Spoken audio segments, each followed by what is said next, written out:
Price the Lord. இன்றைய நாளில் இந்த தவக்காலத்தில் 2வது வாரத்தில் இருக்கின்ற நாம், இன்றைய நாளுக்கான தலைப்பு உண்மையான மனஸ்தாபமும் மன்னிப்பும். அப்ப இன்றைய முதல் வாசகம் தானியேலுக்கு உண்மையான மனஸ்தாபத்தை கற்றுத்தருகிறார். அதாவது எங்களுடைய வாழ்க்கையில எத்தனையோ சோதனைகள், வேதனைகள், பிரச்சனைகள் எங்களுடைய வாழ்க்கையில வந்த வண்ணம் தான் இருக்குது. ஏன்னா அப்ப நாங்க துவண்டு போய் வேதனையுற்றவர்களாக நாங்க வாழுகின்ற நேரம், எங்களுடைய வாழ்க்கையில ஒரு கேள்விகளுக்கு சில பதில்கள் எங்களுக்கு தெரியாம இருக்கின்ற போது நாங்க என்ன நினைக்கிறோம், எங்களுடைய பிரச்சனைகளுக்கு நாங்களே பதில் தேடணும்னு நிறைய விஷயங்களை நாங்களே எங்களுடைய கைகள்ல எடுக்கிறோம். அப்ப அப்படி எடுக்காம எங்களுடைய உண்மையின் உண்மையை ஆண்டவருக்கு ஒப்பு கொடுத்து ஒரு நல்ல பாவ சங்கீதனத்தை செய்வதை நிமித்தம் எங்களுடைய வாழ்க்கையில் இருக்கின்ற எல்லா பிரச்சனைகளுக்கும் ஒரு முடிவை தானியேல் மூலமாக எங்களுக்கு இன்றைய நாளில் ஆண்டவர் கற்றுத்தருகிறார். அப்ப இன்றைய முதல் வாசகம் தானியேல் நூலிலிருந்து 9வது அதிகாரத்தில் இருக்கின்ற 4வது வசனத்தை நாங்க பார்க்க போகிறோம். என் தலைவரே, நீர் மாட்சிமிக்க அஞ்சிதற்குரிய ஒரு இறைவன். உம்மீது அன்பு கொண்டு உம் கட்டளைகளின்படி நடப்பவர்களுடன் நீர் செய்து கொண்ட உடன்படிக்கையை காத்து அவர்களுக்கு பேரன்பு காட்டுகிறீர். அப்ப இந்த முதலாவது வசனத்தில் தானியேல் எங்களுக்கு என்னத்தை கற்றுக் கொடுக்கிறார்னா, தானியேலுக்கு இருக்கின்ற பிரச்சனைகள், வேதனைகள், அதுகளை பத்தி பார்க்காமல் முதலாவது தான் வணங்குற, தான் விசுவாசிக்கிற ஆண்டவர் எப்படிப்பட்டவர் என்பதை அவர் நினைவில் கொள்கிறார். நாங்களும் எங்களுடைய வாழ்க்கையில எங்களுக்குள்ள இருக்கின்ற வேதனை, எங்களுக்குள்ள இருக்கின்ற பிரச்சனை, அதனுடைய உக்கிரம், அதனுடைய ஆழத்தை பார்க்காமல் நாங்கள் விசுவசிக்கின்ற ஆண்டவர் அதற்கு மேல் இருக்கிறார் என்பதை நாங்கள் பார்க்க வேண்டும்.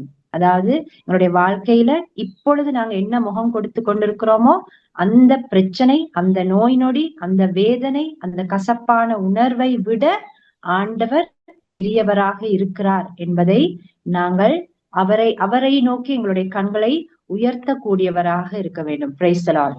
அப்ப இந்த முதலாவது வசனத்துல தானியேல் எங்களுக்கு கற்றுக் கொடுக்கிறார் ஆண்டவர் எப்படிப்பட்டவர் என்பதை சொல்லிக் கொடுக்கிறார். ஆண்டவர் எப்படிப்பட்டவர்?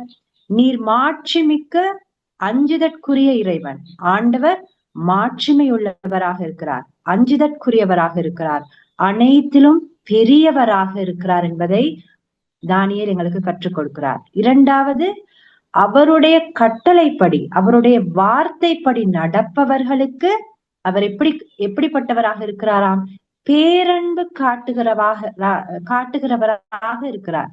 அப்ப அஞ்சுதற்குரியவராக, மாட்சிமை மிக்கவராக இருக்கிறார், பேரன்பு காட்டுகிறவராக இருக்கிறார். அப்ப எங்களுடைய வாழ்க்கையிலும் நாங்க அந்த இரண்டு வாக்கையும் பிடித்துக் கொள்ள வேண்டும். என்னுடைய ஆண்டவர் என்னுடைய பிரச்சனைக்கு மேல் இருக்கிறார். எப்படி இருக்கிறார்? அனைத்தையும் அவரால் பதில் கொடுக்கக்கூடிய இடத்தில் அவர் இருக்கிறார். என் மீது பேரன்பு காட்டுகிறவராக இருக்கிறார் என்பதை நினைவில் கொண்டுதான் நாங்கள் மன்றாட்டுக்கு செல்ல வேண்டும். அடுத்தவர் என்ன சொல்றான்னு பார்ப்போம். நாங்கள் பாவம் செய்தோம், வழி தவறி நடந்தோம், பொல்லாதவர்களாய் வாழ்ந்து உம்மை எதிர்த்து நின்றோம், உம் கட்டளைகளையும் நீதி நெறிகளையும் கைவிட்டோம். இப்ப இந்த இடத்துல தானியேல் என்ன சொல்றாரு? மனஸ்தாபப்படுறாரு. தன்னுடைய உள்ளத்தில் இருக்கிற கசப்பான உண்மையை சொல்றாரு. என்ன சொல்றாரு? ஆண்டவரை எதிர்த்து நிக்கிறதா இருந்தா நாங்க எப்படிப்பட்டவர்களாய் வாழ வேண்டும்? ஊனியல்புக்குள்ளவர்களாக வாழ வேண்டும். அப்ப ஆண்டவரை எதிர்த்து நின்றால் நாங்கள் பாவம் செய்வோம், வழி தவறி நடப்போம், ஆண்டவருடைய நியமங்களையும் நீதி நெறிகளையும் கைவிடுவோம், இல்லையா? எங்களுக்கு பாவம் என்ன, எவை பாவம் என்று எங்களுக்கு தெரியும், கட்டளைகள் நமக்கு தெரியும், நியமங்கள் நமக்கு தெரியும். தெரிந்துதான் நாங்க என்ன செய்யறோம்? பாவத்தில், பலவீனத்தில் விழுகிறோம். அப்ப அந்த உண்மையை தானியேல் இங்கு எங்களுக்கு கற்றுக் கொடுக்கிறார். அடுத்து, எங்களுடைய அரசர்கள், தலைவர்கள், தந்தையர்கள், நாட்டில் உள்ள மக்கள் அனைவருக்கும் இறைவாக்கினர்களாகிய ஊழியர்கள் உமது பெயரால் பேசியதற்கு நாங்கள் செவி கொடுக்கவில்லை. அப்ப இந்த வார்த்தையின்படி எங்களுடைய வாழ்க்கையில நாங்க யோசிச்சு பார்த்தா இங்க இறைவாக்கினர்களுக்கு செவி கொடுக்கவில்லை. இப்ப நாங்களும் தினந்தோறும் ஒவ்வொரு நாளும் ஒவ்வொரு இறைவார்த்தைக்கு, அன்றாடம் உள்ள இறைவார்த்தைக்கு நாங்கள் செவி கொடுக்கிறோம். ஒருவர் வந்து எங்களுக்கு அந்த வார்த்தையை பகிர்ந்து கொடுக்கிறார். அந்த வார்த்தையில ஒரு வார்த்தை எங்களுடைய வாழ்க்கைக்கு ஒரு பயனை அளிக்கிறது. அந்த வார்த்தை எங்கள் உள்ளத்துக்கு வந்தோன்னா சில நேரம் நாங்கள் என்ன நினைக்கிறோம், அதை மாற்றிக்கொள்ள விரும்பாதவர்களாய் நாங்க என்ன செய்யறோம், அதை கொஞ்சம் கண்டும் காணாம விட்டுறோம். ஏன்னா இறை வார்த்தைக்கு நாங்க வாசிக்கின்ற நேரம், எங்களுடைய தனிப்பட்ட வாழ்க்கையை நாங்க வாசிக்கின்ற அந்த இறை வார்த்தையில் ஆண்டவர் எங்களோட பேசுகிறார். அதை நாங்க என்ன செய்யறோம், பார்த்தும் பார்க்காமல் விடுறோம். இப்ப எங்களுடைய பிரயா மீட்டிங், லலிதாப்பாவின் மூலியமாக இருக்கிற பிரயா மீட்டிங்காக இருந்தாலும் சரி, திருப்பலியினூடாக குருவானவர் சொல்கின்ற அந்த பிரசங்கத்தில் இருக்கின்ற வார்த்தைகளாக இருந்தாலும் சரி, ஆண்டவர் யாராவது ஒரு நபரின் மூலமாக எந்நேரமும் எங்களுடைய வாழ்க்கையில் இருக்கின்ற பாவத்திலிருந்து விலகி நிலையான வாழ்வு அழைத்து செல்ல ஆண்டவர் எங்களுக்கு ஒரு வழியை ஆயத்தமாக்கி கொண்டே இருக்கிறார். ஆனாலும் நாங்கள் அதை கேட்க விருப்பம் இல்லாதவர்களாக இருக்கிறோம். அந்த உண்மையை தானியேல் இன்று எங்களுக்கு காண்பித்து நிற்கிறார். அப்ப நாங்களும் எங்களுடைய மறைத்து வைத்திருக்கின்ற, இந்த நாளும் நாங்க வல்லமையா சொல்ற பாவங்கள் அல்ல, நாங்கள் அதை எங்களுக்கு தெரியும் அது பாவம்னு, எங்களுக்கு தெரியும் அதை ஆண்டவருக்கு கொடுக்கணும்னு, அப்படி கொடுக்காமல் எங்களுக்குள் மறைத்து வைத்திருக்கின்ற பாவத்தை இன்று ஆண்டவர் எங்களிடம் எதிர்பார்க்கிறார். அடுத்து, என் தலைவரே, நீதி உமக்குரியது, எமக்கோ இன்று வரை கிடைத்துள்ளது அவமானமே. ஏனெனில் யூதாவின் ஆண்களும் எருசலேம் வாழ் மக்களும் இஸ்ரேலை சார்ந்த யாவரும் ஆகிய நாங்கள் உமக்கு எதிராக செய்த துரோகத்தின் பொருட்டு அருகிலோ தொலையிலோ உள்ள எல்லா நாடுகளுக்கும் உம்மால் இன்று விரட்டப்பட்டுள்ளோம். ஆண்டவரே, அவமானமே எங்களுக்கும் எங்கள் அரசர்கள், தலைவர்கள், தந்தையர்களுக்கும் கிடைத்துள்ளது. ஏனெனில் நாங்கள் உமக்கு எதிராக பாவம் செய்தோம். இந்த இடத்துல தானியேல் எங்களுக்கு என்னத்தை கற்றுக் கொடுக்கிறாருன்னா, பாவத்தினுடைய பிரதிபலன்கள், இந்த பாவத்தை நாங்க மனதிலே வைத்துக் கொண்டிருந்தால், இந்த பாவத்தை எங்களுக்கு தெரிந்து நாங்கள் செய்து வைத்துக் கொண்டால் அதனுடைய பிரதிபலன், இந்த இடத்துல என்ன பிரதிபலன், அவமானம், நாட்டை விட்டு துரத்தி அடிக்கப்படுதல் போன்ற அவர் அதற்கான விளைவுகளை அவங்க சந்திச்சாங்க. இப்ப எங்களுடைய வாழ்க்கையில நாங்க பார்த்தானா, எங்களுடைய வாழ்க்கையில இருக்கிற பாவங்களை, எங்களுக்கு தெரிந்த பாவங்களை, ஆண்டவரிடமிருந்து விலக்கி மறைத்து கொண்டிருக்கின்ற பாவங்களை நாங்க வைத்து கொண்டே இருக்கின்ற நேரம், ஒரு பொழுதுல எங்களுக்கு வெளியே அது தென்படும். எப்படி, இப்ப பாவம் குட்டி போடும்னு சொல்லுவாங்க. அதாவது எங்களுடைய வாழ்க்கையில் இருக்கிற பாவத்தை நாங்க மறைத்து வைத்திருக்கின்ற நேரம் முதலாவது அது எப்படி வெளிக்காட்டும் தெரியுமா? இப்ப எங்களுடைய கோபம், வைராக்கியம், பழி வாங்குகிற எண்ணம், மன்னிக்க முடியாத தன்மை எங்களுக்குள்ள உருவாகி அது நோயாக வெளிப்படும்.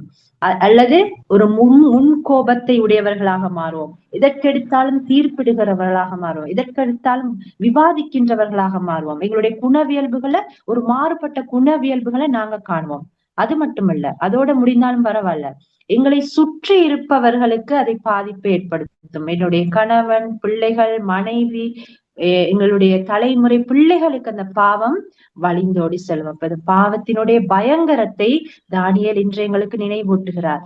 அப்ப நாங்களும் எங்களுடைய வாழ்க்கையில் இந்த மாதிரி பாவத்தை, நஞ்சு மாதிரி இருக்கின்ற சிறிதென்று நாங்க நினைக்கின்ற விடயத்தை ஒழித்து வைத்தால் அது ஒரு நாள் எங்களுக்கே தெரியாமல் வெளிவரும். முதலாவது எங்களை அழிக்கும், அதற்கப்புறம் எங்களை சுற்றி இருக்கின்றவர்களை அழித்துவிடும். Praise the Lord. அப்ப அடுத்து நாங்க பார்ப்போம் என்ன செய்வதென்று. எங்கள் தலைவரும் கடவுளுமாகிய உம்மிடத்தில் இரக்கமும் மன்னிப்பும் உண்டு. இப்ப தானியேல் என்ன சொல்கிறார்?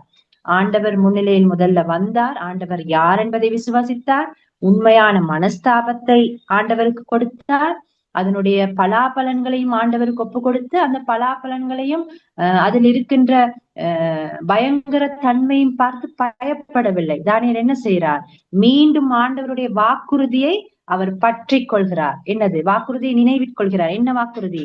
எங்கள் தலைவருமான கடவுளுமாகிய உம்மிடத்தில் இரக்கமும் மன்னிப்பும் உண்டு. Price the Lord. அதாவது நாங்க உண்மையிலேயே மனஸ்தாபப்பட்டு ஆண்டவரிடம் மன்னிப்பு கேட்கின்ற ஒரு மனநிலை எங்களுக்கு இருந்தா, ஆண்டவரிடம் உண்மையான இரக்கமும் அவரிடமிருந்து உண்மையான மன்னிப்பும் எங்களுடைய வாழ்க்கைக்குள் வரும். அப்ப எனக்குள் இருக்கின்ற அந்த நஞ்சு போன்ற அந்த பாவத்திலிருந்து ஆண்டவர் என்னை விடுவிப்பார், என்னுடைய குடும்பத்தை விடுவிப்பார் என்ற அந்த நம்பிக்கை தானியேலுக்கு இருந்தது. அப்ப நாங்க இன்றைய நாள் இந்த முதலாவது வாசகம் எங்களுடைய வாழ்க்கைக்கு கற்றுத்தருவது உண்மையான மனஸ்தாபம். ஏன்னா இவ்வளவு நாள் நாங்க சொன்ன பாவத்தையே சொல்லி இருந்தா எங்களுக்கு மறைத்து இன்னமும் சொல்லாம இருக்கின்ற அந்த பாவத்தை ஆண்டவர் இன்று எங்களிடம் கேட்கிறார். அப்படி நாங்க மனஸ்தாபப்பட்டு பாவ சங்கத்தனத்தில் கொடுத்தாலும் ஆண்டவர் இன்னொன்றை எங்களிடம் கேட்கிறார். என்ன தெரியுமா? நாங்க மனஸ்தாபப்பட்டுட்டோம், நான் மன்னித்துட்டேன், ஆண்டவரே என்னை மன்னியும்னு நாங்க கேட்டது போதாது. அதை நாங்கள் செயலாக்கத்துக்கு கொண்டு வரணும். எங்களுடைய மனஸ்தாபம் ஒரு செயலாக ஆக்கப்பூர்வமாக செயல்படுத்துபவர்களாக மாற வேண்டும். அதை எவ்வாறு செய்வது என்பதை தான் இன்றைய நற்செய்தி எங்களுக்கு கற்றுக் கொடுக்கிறது. அப்ப இன்றைய லூக்கா நற்செய்தி 6வது அதிகாரத்தில் இருக்கிற 36வது வசனத்தை பார்ப்போம். இயேசு அதை எங்களுக்கு கற்றுக் கொடுக்கிறார். மனஸ்தாபப்பட்டவர்களாக இருந்தால் நாங்க எப்படி வாழணுங்கிறத இயேசு எங்களுக்கு கற்றுக் கொடுக்கிறார். இயேசு தம் சீடரை நோக்கி கூறியது என்ன சொல்றாருன்னு பார்ப்போம். உங்கள் தந்தை இரக்கமுள்ளவராய் இருப்பது போல நீங்களும் இரக்கமுள்ளவராயிருங்கள். Price the Lord. அப்ப இந்த வார்த்தை சிறிதாக இருந்தாலும் இந்த வார்த்தையினுடைய ஆழம் மிகவும் பெரிது. உங்கள் தந்தை இரக்கமுள்ளவராய் இருப்பது போல நீங்களும் இரக்கமுள்ளவராயிருங்கள். அப்ப ஆண்டவர் எவ்வளவு எங்களை அன்பு செய்கிறார், எவ்வளவு நேசிக்கிறாருங்கிற பார்த்தா ஒரே வசனத்துல நாங்க பார்க்க முடியும். யோவான் 3வது அதிகாரம் 16வது வசனத்துல, தம் ஒரே மகன் மீது நம்பிக்கை கொள்ளும் எவரும் அழியாமல் நிறைவாழ்வு பெறும் பொருட்டு அந்த மகனையே இந்த உலகத்திற்கு அளிக்கும் அளவுக்கு கடவுள் உலகின் மேல் அன்பு கூர்ந்தார். Price the Lord. தன்னுடைய ஒரே மகனை இந்த உலகத்திற்கு அனுப்புனது ஆண்டவருக்கு தெரியும். நாங்க எல்லாம் பாவிகள்னு, பலவீனர்கள்னு, நாங்க இப்படியே பாவத்துல இருந்தோம்னா ஒரு நாளைக்கு நாங்க மரணத்தை தழுவோம், நரகத்தின் வாழுவோம்னு அவருக்கு நல்லா தெரியும். அதனால நாங்க யாருமே அழியாம இருப்பதற்காக நிலை வாழ்வுக்கு, பரிசுத்த வாழ்வுக்கு போகணும்னா யார் வேணும்? தன்னுடைய ஒரே மகனை இந்த உலகத்திற்கு அனுப்பினார். இன்னும் ஆழமாக போனார். எங்களுடைய லலிதப்பாவின் மூலியமாக எங்களுக்கு கிடைத்த இந்த மீட்பின் நற்செய்திக்குள்ள ஆண்டவர் எங்களை எவ்வளவு அன்பு செய்கிறார், இரக்கமுள்ளவராய் இருக்கிறார் என்பதை நாங்கள் பார்க்கிறோம். ஏன்னா தன்னுடைய மகனை இந்த உலகத்திற்கு அனுப்புகிறார். 2வது, எங்களுடைய பாவங்களுக்காக, சாபங்களுக்காக இயேசுவை சிலுவை சாவை ஏற்க வைக்கிறார். அதன் வழியாக வழிந்தோடுகின்ற அந்த இரத்தத்தின் வழியாக ஆண்டவரோடு எங்களை தொடர்பு படுத்துகிறார். அதனோடு இயேசுவினுடைய உயிர்ப்பின் வழியாக என்னை இறைவனுடைய மகனாக, மகள் என்ற உரிமை எங்களுக்கு கொடுக்கிறார். அதோடு நின்று விடாம எமது உடல் ஆவியானவர் வாழுகின்ற ஆலயமாக மாற்றுகிறார். Price the Lord. அப்ப ஆண்டவர் எங்களை எவ்வளவு அன்பு செய்கிறார், எங்கள் மேல் எவ்வளவு இரக்கமுள்ளவராய் இருப்பது இந்த 5 தூண்கள் மீட்பின் நற்செய்தி வழியாக ஆண்டவர் எங்களுக்கு வலியுறுத்தி காட்டுகிறார். அதைத்தான் இயேசு சொல்கிறார், தந்தை உங்கள் மேல் இரக்கமுள்ளவராய் இருப்பது போல எங்களையும் இருக்க சொல்கிறார், நீங்களும் இரக்கமுள்ளவராயிருங்கள். Price the Lord. அப்ப நாங்கள் ஆவியானவருக்குள், இயேசு ஆண்டவர் ஆவியானவர் நமது உடலுக்குள் ஒரு ஆலயமாக இருக்கின்ற நேரம், எமது உள்ளத்தில் ஆலயமாக அவர்கள் தங்குகின்ற நேரம் நாங்கள் இன்னொரு இயேசுவாக வாழ எங்களுக்கு இன்று அழைப்பு விடுக்கின்றார். நாங்கள் மனஸ்தாபம் மட்டும் பட்டு அதோட நிற்க முடியாது, வாழ வைக்கணும். அந்த வாழ்க்கையை, எங்களுடைய வாழ்க்கையை செயலாக்கத்துக்கு கொண்டு வரணும் என்பதை இயேசு நமக்கு கற்றுக் கொடுக்கிறார். அடுத்த வசனம், பிறர் குற்றவாளிகள் என தீர்ப்பளிக்காதீர்கள், அப்போதுதான் நீங்களும் தீர்ப்புக்கு ஆளாவீர்கள். மற்றவர்களை கண்டனம் செய்யாதீர்கள், அப்போதுதான் நீங்களும் கண்டனத்துக்கு ஆளாக்கப்படுவீர்கள். Price the Lord. இப்ப பிறர் குற்றவாளி, மற்றவர்களை தீர்ப்பிடுறது, மற்றவர்களை கண்டனம் செய்வது, இது எல்லாமே எந்த உணர்விற்குரிய குணவியல்புனா நாங்க ஆவிக்குரிய குணவியல்புகளோடு இருக்கும் போது இது எங்களுடைய வாழ்க்கையில் இடம்பெறாது. நாங்க பாவத்துல விழும் போது ஊனியல்புக்குரிய இயல்புகளோட இருக்கிற நேரம் எங்களுக்கு மற்றவர்களுடைய குறை தென்பட்டே ஆகும். விமர்சிக்கவே வேண்டும், அவர்களை நாங்கள் கண்டனம் செய்யவே வேண்டும். நாங்க அந்த பாவத்துல விழுகிற நேரம் இது அனைத்தும் எங்களுடைய வாழ்க்கைக்குள் வரும். அதைத்தான் இயேசு எங்களுக்கு காட்டுகிறார். அப்ப நீங்க அவ்வாறு செய்தால் நீங்கள் அதையே தான் மீண்டும் பெறுவீர்கள்னு இயேசு சொல்கிறார். அடுத்த வசனம், இதான் முக்கியமான வசனம், மன்னிப்பு கொடுங்கள் மன்னிப்பு பெறுவீர்கள், மன்னியுங்கள் மன்னிப்பு பெறுவீர்கள். இது கொஞ்சம் கஷ்டமான வசனம். மன்னியுங்கள் மன்னிப்பு பெறுவீர்கள். ஆண்டவர் என்ன எங்களுக்கு சொல்கிறார்? நாங்கள் ஆண்டவரை நோக்கி ஏன்னா அப்ப நாங்க ஆண்டவரை நோக்கி மன்னிப்பு கேட்கிறோம். ஆண்டவரே என்னுடைய பாவத்திற்காக என்னை மன்னியும் நாங்கள் கேட்டால் மட்டும் போதாது. இப்ப எங்களுடைய பாவத்திற்கு காரணமானவர்களை நாங்கள் மன்னிக்க கூடியவர்களாக இருக்கணும். அந்த விடயத்தை ஆண்டவர் கேட்கிறார். அதனாலதான் நாங்க கர்த்தர் கற்பித்த செபத்தில் சொல்கிறோம், எங்களுக்கு தீமை செய்பவர்களை நாங்கள் பொறுப்பது போல எங்கள் பாவங்களை மன்னித்தருளும். Price the Lord. அப்ப நாங்க ஆண்டவரிடம் மன்னிப்பு கேட்பதாக இருந்தால் எங்களுக்கு தீமை செய்பவர்களை மன்னிக்க கூடியவர்களாக இருக்கணும். அப்ப நாங்கள் மன்னிக்கின்ற நேரம் எங்களால் அதை செய்ய முடியாது. ரோமையர் 12வது வசனத்தில் அதிகாரத்தில் கூறப்படுகிறது, உங்களை துன்புறுத்துவோருக்கு ஆசி கூறுங்கள், சபிக்க வேண்டாம். Price the Lord. இது செய்ய ரொம்ப கஷ்டம். ஏன்னா அப்ப எங்களை துன்புறுத்துவோருக்கு, எங்களை காயப்படுத்துவோருக்கு என்ன செய்யமா பவுலடியார் சொல்றார், என்ன சொல்றார்? ஆசி கூறுங்கள், சபிக்க வேண்டாம். ஆசீர்வதிங்க, சபிக்க வேண்டாம். அதை நம்மளால் தனியாக செய்ய முடியாது. இந்த மீட்பின் நற்செய்திக்குள் சென்று ஆவியானவருக்குள் நாங்கள் வாழுகின்ற நேரம் ஆவிக்கு உரிய இயல்பை நாங்கள் பெற்ற போது எங்களை துன்புறுத்துவோருக்காக, எங்களை காயப்படுத்தினவர்களுக்காக நாங்க என்ன செய்யணும்? ஆசி கூறணும், ஆசீர்வதிக்கணும். எப்படி? இயேசுவின் நாமத்தினால் நான் ஆவியானவருக்குள் இருந்து இயேசுவின் நாமத்தினால் என்னை காயப்படுத்தினவரை நான் மன்னிக்கின்றேன். அவரை நீடிய ஆயுளாலும் அவருடைய ஆரோக்கியத்தாலும் அவரை எல்லா ஆசீர்வாதங்களாலும் இயேசுவின் நாமத்தினால் நான் ஆசீர்வதிக்கிறேங்கிற அந்த வார்த்தைய நீங்க சொல்லும் போது, திரும்ப திரும்ப சொல்லும் போது முதலாவது என்ன நடக்கும் தெரியுமா? ஆசீர்வாதத்தையும் மீறி எங்களுடைய உள்ளத்தில் இருக்கின்ற அந்த பாரம், அந்த கோபம், அந்த வைராக்கியம் உடனே ஆவியானவர் என்ன செய்வார்? அந்த பாரத்தை எங்களிடமிருந்து எடுத்து விடுவார். அதற்கு பதிலாக அமைதியை, சமாதானத்தை, சந்தோஷத்தை எங்களுக்கு தருவார். புயலின் மத்தியில், கஷ்டத்தின் மத்தியில், துன்பத்தின் மத்தியில் ஒரு அளப்பரிய அமைதி எங்களுடைய வாழ்க்கைக்குள் வரும். Price the Lord. அதனாலதான் ஆண்டவர் சொல்றார், மன்னியுங்கள், மன்னிப்பு பெறுவீர்கள். யாரிடமிருந்து மன்னிப்பு பெறுவோம்? ஆண்டவருடைய மன்னிப்பை நாங்கள் அனுபவிப்போம். நாங்கள் எங்களை துன்புறுத்துவோருக்காக நாங்கள் ஆசி வழங்கும் போது ஆவியானவர் அந்த அமைதியை, அந்த அன்பை எங்களுடைய வாழ்க்கைக்குள் தருவார். அதனாலதான் ரோமையர் 12வது அதிகாரத்துல 17வது வசனத்தில் சொல்லப்படுகிறார், தீமைக்கு பதில் தீமை செய்யாதீர்கள். Price the Lord. தீமை உங்களை வெல்ல விடாதீர்கள், நன்மையால் தீமையை வெல்லுங்கள். Price the Lord. அப்ப நாங்க என்னைக்குமே நன்மையால் தான் தீமையை வெல்லணும். ஊனியல்புக்குரியவற்றில் நாங்கள் ஈடுபடாமல் ஆவியானவருக்குள் இருந்து நாங்கள் அதை செயல்படுத்தும் போது எங்களால் அதை செய்ய முடியும். அடுத்து, கொடுங்கள் உங்களுக்கு கொடுக்கப்படும். இப்ப இங்கே சொல்ற கொடுங்கள் தான தர்மங்களை, உதவிகளை, எங்களால் முடிந்தவைகளை கொடுக்க சொல்லி இங்க ஆண்டவர் சொல்லல. இந்த கொடுங்கள்னா அன்பை கொடுங்கள், மன்னிப்பை கொடுங்கள். எப்படிப்பட்டவர்களுக்கு? கொடுக்க முடியாதவர்களுக்கு மன்னிப்பை கொடுக்க முடியாதவர்களுக்கு மன்னிப்பை கொடுங்கள், அன்பை கொடுக்க முடியாதவர்களுக்கு அன்பை கொடுங்கள், பரிவை கொடுங்கள், அவர்களுடைய தேவைகளை நிறைவு செய்யுங்கள். அப்பொழுது உங்களுக்கு கொடுக்கப்படும். எங்கிருந்து கொடுக்கப்படும்? திவ்ய ராஜ்யத்தில் இயேசுவின் மூலியமான ஆசீர்வாதம், அதை தாங்கிக் கொள்கின்ற உள்ளம் மட்டுமல்ல, எங்களுடைய எதிர்காலத்துக்கு தேவையான அனைத்தையும் ஆவியானவர் எங்களுக்கு தருவார். Price the Lord. அவ்வாறு நாங்கள் அப்படி ஒரு முடிவு எடுக்கின்ற நேரம், இன்றைய நாளுக்கான ஒரு முக்கியமான வார்த்தை என்ன வார்த்தை தெரியுமா? அது இறுதியாக இருக்கிறது. நீங்கள் எந்த அளவையால் அளக்கிறீர்களோ அதே அளவையால் உங்களுக்கு அளக்கப்படும். Price the Lord. இப்ப நீங்க இன்று முதலாவது வாசகத்துல உண்மையான மனஸ்தாபப்பட்டு ஆண்டவர் மூலியம் உங்களுடைய பாவத்தை அறிக்கையிட்டு, இயேசு சொன்னது போல ஆண்டவர் இரக்கமுள்ளவராய் இருப்பது போல நாங்கள் இரக்கமுள்ளவராக இந்த 5 மீட்பின் நற்செய்தி வழியாக ஆண்டவருடைய அன்பை உணர்ந்து இருக்கின்ற நேரம் என்ன நடக்குது? நாங்கள் எந்த அளவையால் அளக்கிறோமோ அதே அளவையால் அளக்கப்படும்னா நாங்க எப்படிப்பட்டவர்களா இருப்போம்?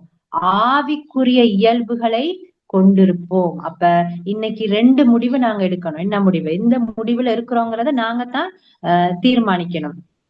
ஊனியல்புக்குரிய வாழ்க்கையிலிருந்து ஊனியல்புக்குரிய பிரதிபலன்களை நீங்க எடுக்க போறீங்களா?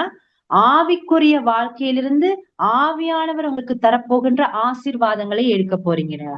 நீங்க எந்த அளவையால் அளக்கிறீர்களோ அதே அளவையால் உங்களுக்கு அளக்கப்படும். அப்ப எங்களுடைய வாழ்க்கையில இன்னமும் எங்களுடைய வாழ்க்கையில சில பாவங்கள், எங்களை துன்புறுத்துபவர்கள், எங்களை கஷ்டப்படுத்துபவர்கள், எங்களை வேதனைப்படுத்துபவர்களுடைய வழிகளையும் அவங்க செய்ததையும் நினைத்து நினைத்து நாங்கள் வருந்தி கொண்டு இருக்காம, நாங்க இன்றைய நாள்ல தானியேலை போல உண்மையான மனஸ்தாபத்திற்கு அழைக்கப்பட்டு, உண்மையான பாவ சங்கீதனத்துக்கு அழைக்கப்பட்டு அதோடு நின்று விடாமல் அவர்களை மன்னிக்க, அவர்களை ஏற்றுக்கொள்ள, அவர்களை அன்பு செய்ய இன்னும் ஒரு இயேசுவாக எங்களை இன்று அழைக்கிறார், மாறுவதற்கு அழைக்கிறார். அதனால் இந்த நேரத்தில் இந்த வார்த்தையை ஆண்டவர் எங்களுடைய வாழ்க்கைக்குள் தந்தமைக்காக நாங்கள் ஒரு நிமிடம் எடுத்து ஆண்டவருக்கு நன்றி என்று சொல்லுவோம். நன்றி இயேசுவே, நன்றி ஆண்டவரே, உமது அன்புக்காக, உமது தயவுக்காக, உமது கிருபைக்காக ஆண்டவரே நாங்கள் நமக்கு நன்றி என்று சொல்கிறோம். ஆம் ஆண்டவரே, இந்த நேரத்தில் நாங்கள் இருக்கின்ற நிலைமையில் உன்னுடைய பாதத்தில் வந்து விழுகிறோம். ஆண்டவரே இயேசுவே, நாங்கள் என்ன நிலையில் இருந்தாலும் நீர் எங்களை அன்பு செய்கிறீர் என்பதை விசுவாசிக்கிறோம். அதனால் இந்த நேரத்தில் நீர் இன்றைய நாளில் எங்களுக்கு கொடுத்த இந்த வார்த்தையில் உண்மையான மனஸ்தாபப்படுவதற்கு எமது உள்ளத்தை தயார்படுத்தும். மறைந்திருக்கின்ற பாவங்களை எங்களுடைய கண்கள் முன்பாக காண்பித்தரலும் இயேசுவே. அதன் வழியாக நாங்கள் உண்மையான உனக்கு சாட்சியம் பகர்கின்ற ஒரு வாழ்க்கை வாழ எங்களுடைய வாழ்க்கையில் இருக்கின்ற தடைகளை எங்களுக்கு காண்பித்தரலும். அதன் மூலியமாக இறை ராஜ்யத்துக்கு, நிலையான வாழ்வுக்கு அழைத்து செல்கின்ற மக்களாக எங்களை இந்த நேரத்தில் மாற்றியறலும். அதனால் இயேசுவே, எமது உள்ளத்தை நாங்கள் உயர்த்துகிறோம். இந்த நேரத்தில் அந்த உள்ளத்தில் இருக்கின்ற காயங்கள், எங்களுடைய வலிகள், எங்களுடைய தேவைகள், பிரச்சனைகளை நீர் உணர்ந்தவராயிருக்கிறேன். உமது பரிசுத்த இரத்தத்தினால் இப்பொழுது எமது உள்ளத்தை கழுவியறலும்.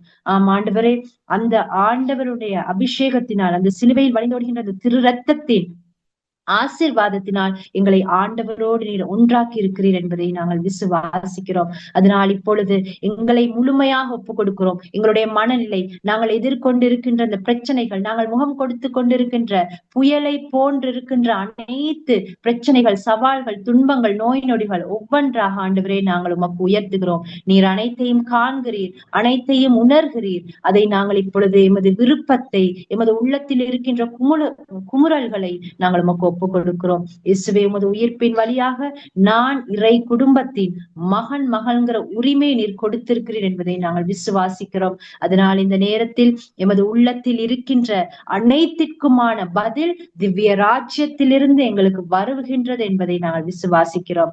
அதை நாங்கள் ஏற்று அதை செயல்படுத்துவதற்கு தேவையான ஆவியானவரே, திருமுழுக்கின் வழிவில் எங்களுடைய வாழ்க்கைக்குள் இருக்கின்ற ஆவியானவரே உம்மை அழைக்கிறோம். இன்றைய நாளில் இந்த வார்த்தை மூலியமாக எங்களுடைய வாழ்க்கையில் ஒரு மிகப்பெரிய ஆசீர்வாதத்தை கொடுக்க ஆவியானவரே, எமது உள்ளத்தை ஆண்டவர் வாழுகின்ற ஆலயமாக மாற்றிருக்கின்ற ஆவியானவரே, இந்த நேரத்தில் அந்த உள்ளத்தை எங்களுக்கு இப்பொழுது தாரும். மன்னிக்கக்கூடிய உள்ளத்தை தாரும், அன்பு செய்கின்ற உள்ளத்தை தாரும், இயேசுவினுடைய இருதயத்தை எங்களுடைய வாழ்க்கைக்குள் தாரும். அவ்வாறு அந்த ஆவியின் அபிஷேகத்தினால் இதை கேட்டுக்கொண்டிருக்கின்ற ஒவ்வொருவருடைய வாழ்க்கைக்குள்ளும் நீர் தருகின்றமைக்காக நன்றி என்று சொல்வோம். நன்றி ஆவியானவரே, நன்றி இயேசுவை உயர்த்துகிறோம், உம்மை ஆராதனை செய்கிறோம். நன்றி ஆவியானவரே, நன்றி இயேசுவே.